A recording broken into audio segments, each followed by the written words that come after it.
And then as part of those roles, I mean, especially with the delivery lead and Scrum Master, I realized that when it comes to the actual change process, I had a huge knowledge gap with regards to managing stakeholders, driving the individual through change, especially when it comes to the resistance and all that. So I got into this, so I started reading around, I came across this from APMG and signed up with one of the training providers. And yeah, I got Bikram as my trainer, super good. We went through the training program, and yeah, I ended up coming at the other end successfully.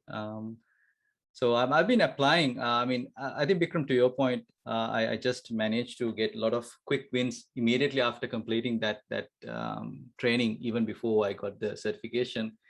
Yeah, maybe we can get into that details later. So that's me. Thank you. Thank you, Sam. That's so good to know. And definitely, I'll like to see those quick wins, the low hanging fruits that what I have been talking about. Okay, with that, over to you, Alex.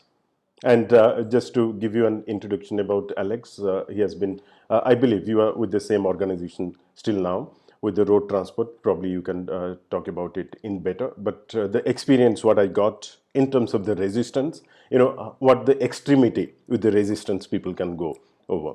So over to you, Alex. Yeah, so one of the things that really drove me to get into the change management practitioner course was around a lot of the change that we actually do within the organization. So I work primarily for road traffic control operations. So we have a traffic management center. We've got a lot of staff in here. We're working on rotation. And when I first came over to Australia, it was to basically enhance and improve so that we could get ready for our new smart freeway that's coming in. So it's a new way of managing the road network. And for that to actually be successful, we had to do a lot of change within our control center, including staff upskills, change of locations, and change of systems and practices. So we kind of did a lot of that before I was actually able to undertake the practitioner course. You do get a lot of resistance to change, especially when you're changing facilities, resource numbers, and skill sets. Obviously, that's quite a big impact for a lot of our staff that we were working with. So it's primarily around how we were best able to deliver that. And I found the whole experience incredibly engaging, working alongside Tanya for most of it as well, especially around the systems and the upskills. And Tanya has a background and she's also a change management practitioner as well. So what I really wanted to do was really validate the techniques that we were naturally and organically implementing with guidance from Tanya as well, and just making myself more contemporary to the whole process overall. And yeah, trying to embed the culture of change, especially working in operations. Nothing is ever the same. No 2 days are ever the same. So we how do we actually do that kind of agile change management for ourselves and for our systems in the future? Excellent. So that's good to know, Alex. Probably agile change management, that is also something I'll be talking about it at a later point. And with that, Nat, anything you would like to add? Hi, everyone. So I've been a change manager for a number of years, and I have progressed my career through experience, so working on projects, it has naturally evolved. So I was between jobs, and I thought I would take the time to get certified in change management. So I did my foundations and practitioner course with Bikram a couple of weeks ago, and it's really good in the sense that doing a certification, it removes your biases that you've gained through experience, and it also highlights any blind spots as a change specialist or a change practitioner. So that's what I found. Because I was between jobs, I've only been in the new job for 3 weeks, so I haven't actually had the opportunity to implement any new things that I've learned. But that will be coming up as I transition onto project work over the next couple of weeks. Thank you. Thanks for that, Nat. That is so nice to know about it. Probably we can also talk about those tools and technique. Probably you can take it on your experiences with those tools and techniques. All right, then we do have Tanya. Tanya, over to you. Thank you. I got involved with change management several years ago because I've been in Main Roads working alongside Alex. And basically, my role is to help lead the implementation of new ITS technology systems into operations for our section. And basically, I saw that there was a bit of a hole where that change management or transition side wasn't really dealt with. So that's where I kind of got interested in sort of dealing with the people side of things and stakeholder engagements, and with my background in communications as well and media. And moving over to incident management, I wanted to combine the two. Excellent. And you know the importance of communication throughout the change, right? From the beginning to the end. And that's what we have Yes. been speaking about in terms of the stakeholders. Number one, principle. You can forget an important stakeholder, but they won't forget you. So that is the power of stakeholders and communication. Thanks for that, Tanya. All right. With that, over to you, Dayalan. So if you can talk about something about your change activities in case that is there within your portfolio, within your activities, and a brief introduction about yourself. Yes, good morning. Good morning, everyone, and thank you, Vikram. I used to be involved with a large multinational corporate, BHP Billiton, for more than 20 years. So we had experienced a lot of change through processes of merging BHP to Billiton 2001, 2003. And ever since that merger, there was multiple changes, organizational changes. So we, as senior leaders, had to be change agents during that time. So I was involved in a lot of activities relating to organizational development and organizational structural changes. And in 2014, we were involved with the demerger. So where some of the assets were spun off from BHP and South 32, smaller processing assets.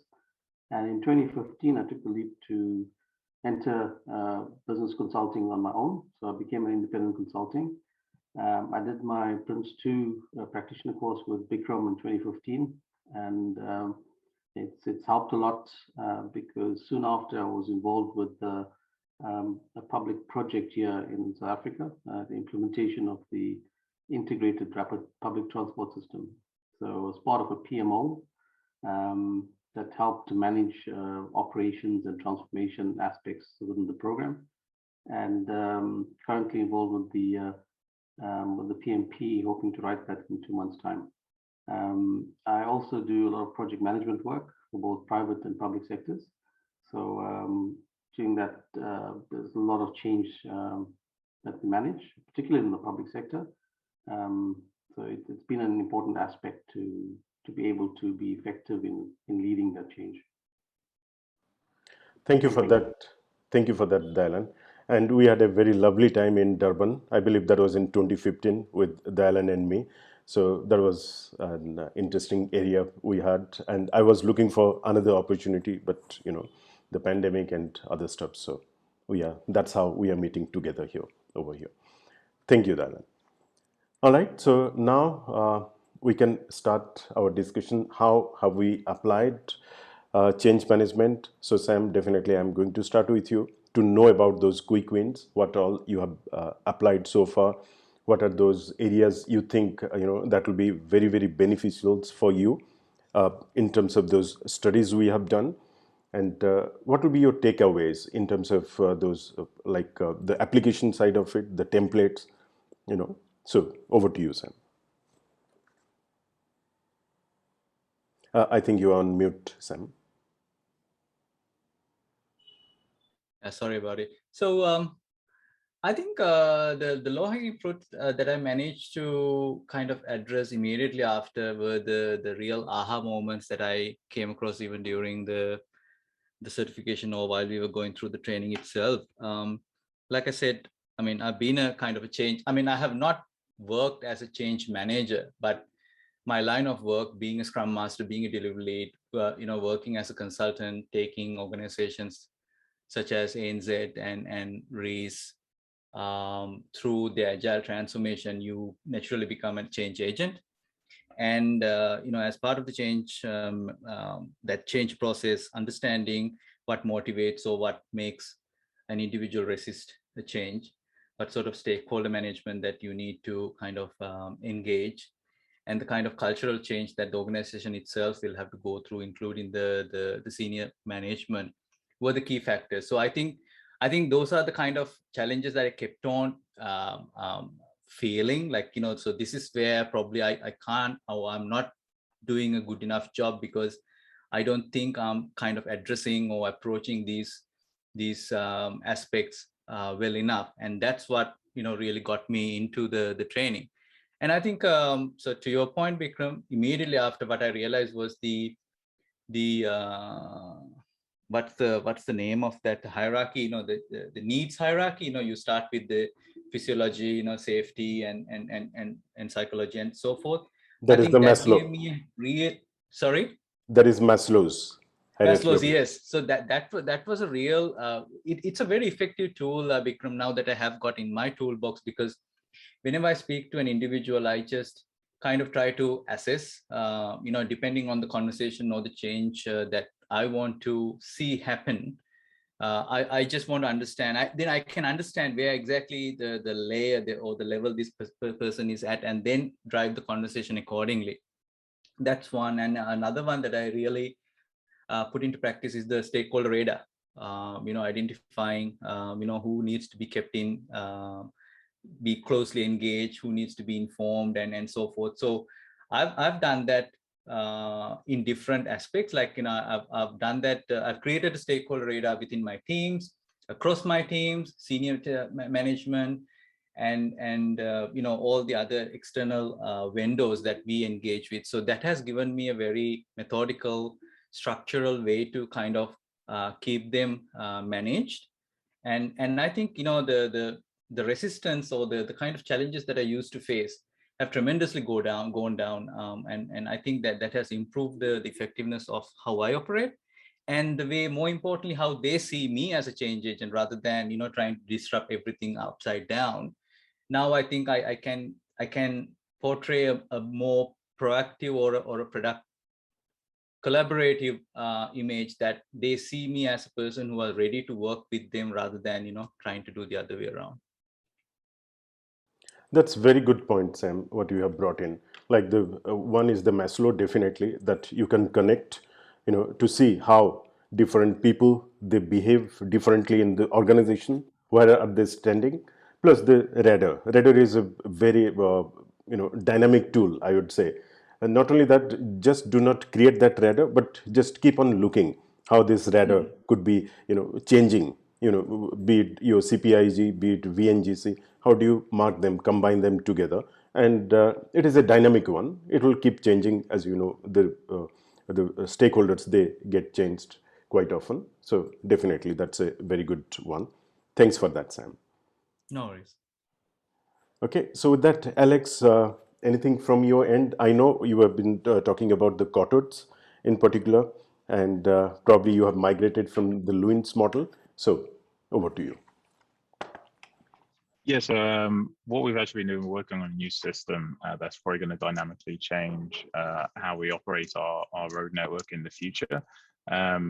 We've got a very agile project management kind of focus, so that we're going to be doing delivery of the new system in different drops and doing a continuous review of how it actually integrates into operations. So that we're actually going to be utilizing it almost in a semi-live test environment that works alongside our current operational systems and needs.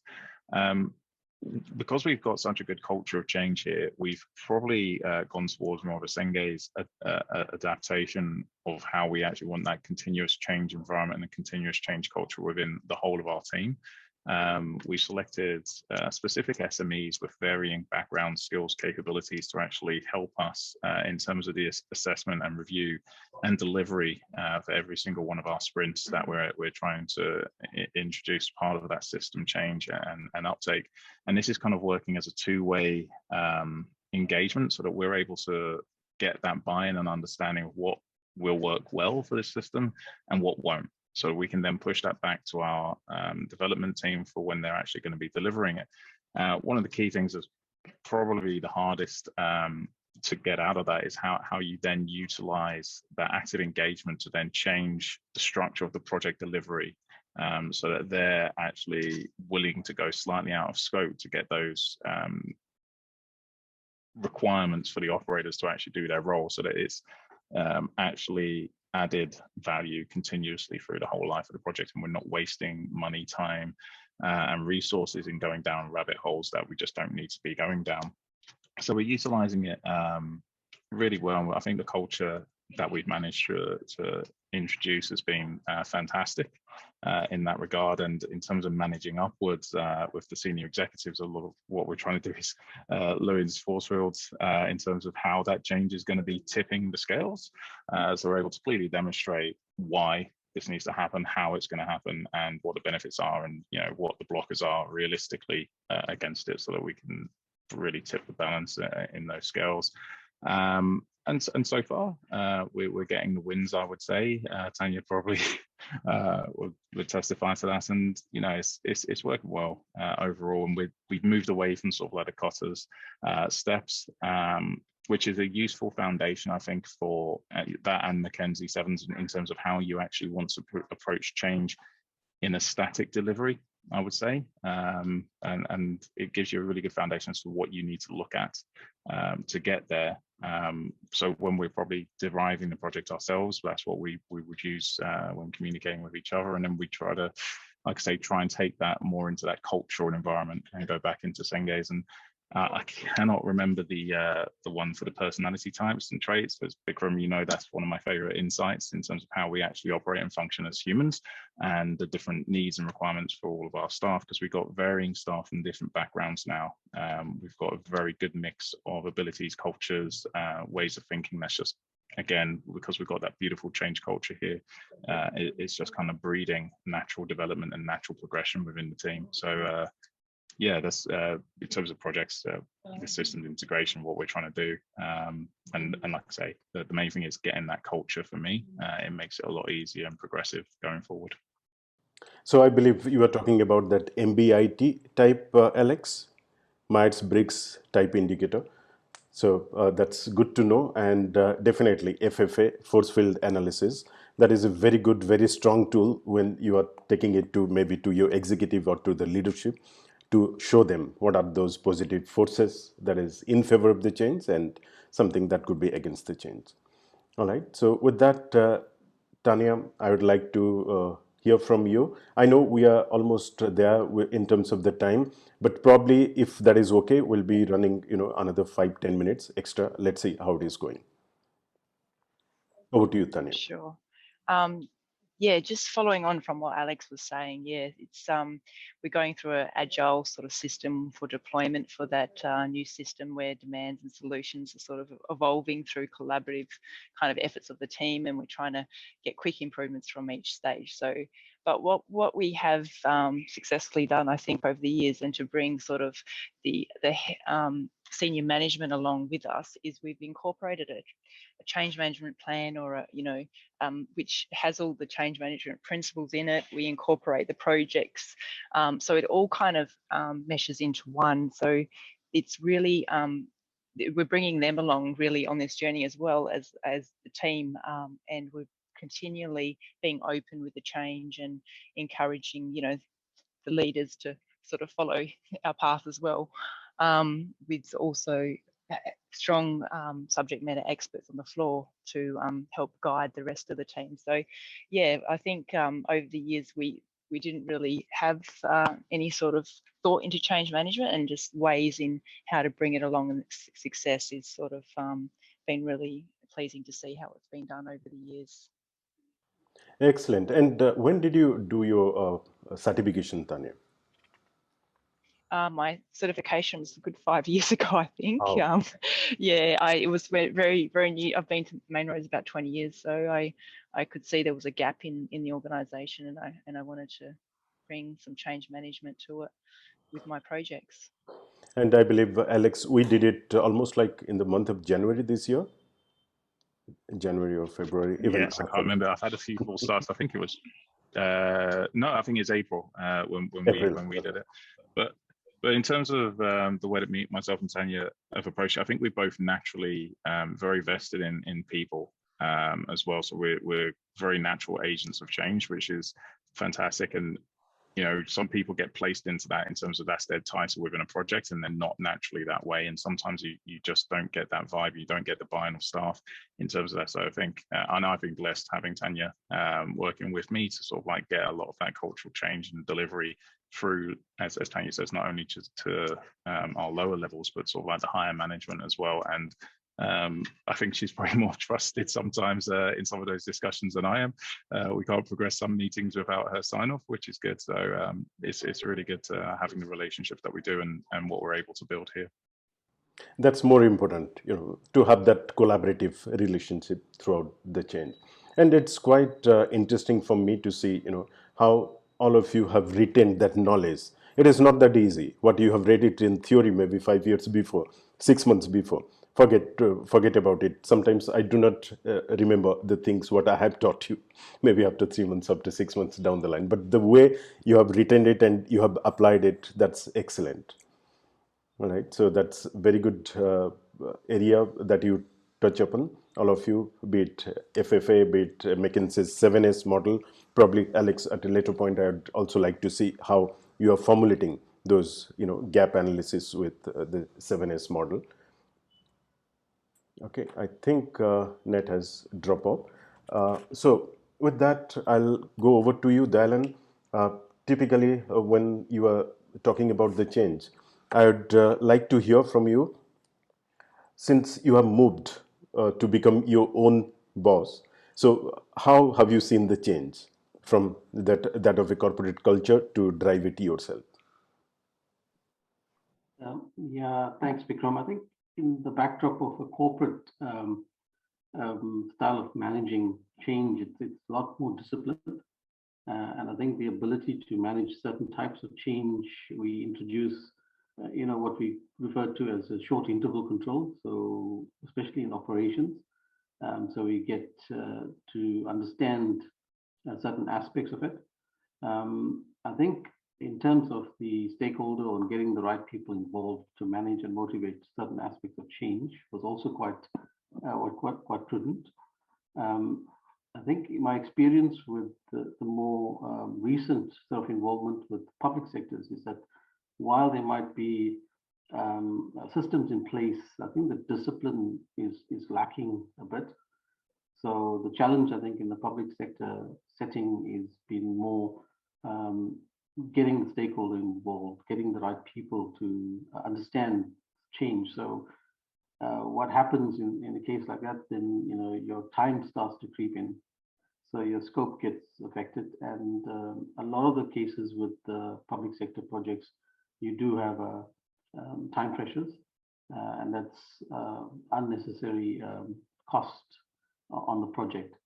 So the projects I'm involved in, we tried to get a lot of the upfront work in terms of change motivated to a level so that we get the right people involved upfront, and try to motivate change as quickly as possible. And then the learnings we try and also motivate across the program as well. So we try and get the motivation for particular disciplines and actions shared across some of the other departments as well. Yeah. Having said that, Vikram, I think there's still a lot of work in terms of how we manage our expectation of change and how effective it should be. But the tools are there, but it's just a matter of getting the learning through and creating a culture for change. Like Alex said, there's the background, or the people that you work with are national change agents, and they have an appetite for that, then it'll become much easier. Absolutely. That's a very good point, Dylan. So definitely. So in terms of the change management, that is where we start to talk about change and the learning. It is all about the learning throughout, in terms of this change management study. So we do not stop being a change manager with our learning. It is a learning every day, as Alex was mentioning, as Sam was mentioning. be it 6 months down the line, be it every day, every second day is a learning. So that is what you also need to apply. Excellent. So that is pretty much, we are there. Let me know if anyone might be having any last moment comment or any question at this point.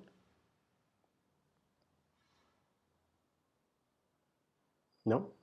So, all right. So with that, a couple of areas I would also like to address from APMG. You know, APMG, the exam conducting body, they are conducting few of those seminars. I think for Sam and for other members, probably I might have sent you that link.